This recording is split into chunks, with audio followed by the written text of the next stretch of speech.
What a squad! ভাই রে ভাই, কি স্কোয়াড বানিয়ে দিল টিম ইন্ডিয়া সিলেক্টর এটা। এইসব কথা আমি বলবো না, তোমরা স্কোয়াডটা দেখার পর বা অলরেডি দেখে নিয়েছো হয়তো। স্কোয়াডটা দেখার পর কিন্তু তোমাদের রিয়াকশনটা ঠিক এরকমই ছিল বা এরকমই থাকতে চলেছে।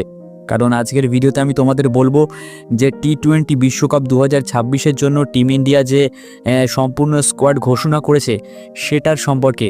একটা দুর্দান্ত প্লেয়ারের কামব্যাক কিন্তু স্কোয়াডে হয়েছে এবং একটা বড় নাম, একটা বিশেষ বড় নাম কিন্তু স্কোয়াড থেকে সম্পূর্ণ বাদ হয়ে গেছে।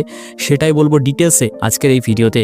তো তার আগে চ্যানেলটাকে অবশ্যই ছোট্ট একটা সাবস্ক্রাইব কিন্তু করে দিও যদি ক্রিকেটকে মন থেকে ভালোবেসে থাকো তবে। তো চলো তাহলে সবার আগে দেখে নিই আমরা যে স্কোয়াডটা কেমন হয়েছে এবং কে কে আছে স্কোয়াডে। তো সূর্যকুমার যাদব ক্যাপ্টেন, অভিষেক শর্মা, সঞ্জু স্যামসন দুজন কিন্তু ওপেনার, তিলক বর্মা ওয়ান ডাউন, হার্দিক পান্ডিয়া রয়েছে, শিবম দুবে রয়েছে, অক্ষর পটেল রয়েছে অলরাউন্ডার ডিপার্টমেন্টে। এরপর রয়েছে রিঙ্কু সিং, ফিনিশার হিসেবে অবশ্যই রিঙ্কু সিং, জাসপ্রীত বুমরা, হর্ষিত রানা, আর্শদীপ সিং, কুলদীপ যাদব, বরুণ চক্রবর্তী, ওয়াশিংটন সুন্দর এবং ঈশান কিষান এই নামটা কিন্তু বহুদিন পর টিমের স্কোয়াডে ঢুকেছে এবং পার্সোনালি বলতে গেলে আমি কিন্তু তার জন্য খুবই খুশি। কারণ তার মতো একটা ডিস্ট্রাকটিভ ওপেনার, একটা ধ্বংসাত্মক ওপেনার কিন্তু ক্রিকেট থেকে প্রায় হারিয়েই যাচ্ছিল থ্যাঙ্কস টু দ্য সিলেক্টর এবং তার রিসেন্ট পারফরমেন্সকে, যার দরুন কিন্তু সে টিমে এসেছে। টি-20 বিশ্বকাপে পর্যন্ত বিশ্বকাপের স্কোয়াডে কিন্তু জায়গা করে নিয়েছে ঈশান কিষান। তো তার জন্য আমি পার্সোনালি প্রচণ্ড খুশি এবং সব থেকে বড় বিষয় যে শুভমান গিল কিন্তু বাদ গেছে।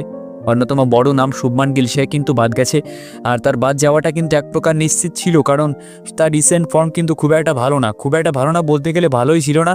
কারণ ছেলেটা অনবরত ফ্লপ যাচ্ছিল, 10, 5, 20, 30 টিমের মতো পারফরমেন্সে দিতে পারছিল না, বা অত অ্যাটাকিং স্টার্ট কিন্তু টিমে যেটা দরকার সেটা কিন্তু দিতে পারছিল না।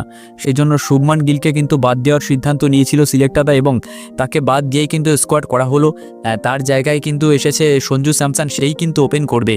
অন্যদিকে জিতেশ শর্মাকে বাদ দিয়ে কিন্তু ঈশান কিষানকে ইনক্লুড করা হয়েছে স্কোয়াডে, যার জন্য আমার মনে হয় এটা একটা পারফেক্ট পিক।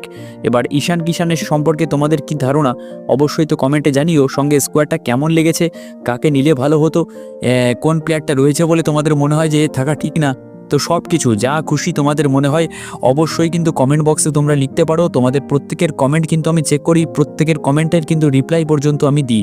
সুতরাং তোমাদের মনের বহিঃপ্রকাশটা তোমরা শুধুমাত্র কমেন্ট বক্সে করতে পারো।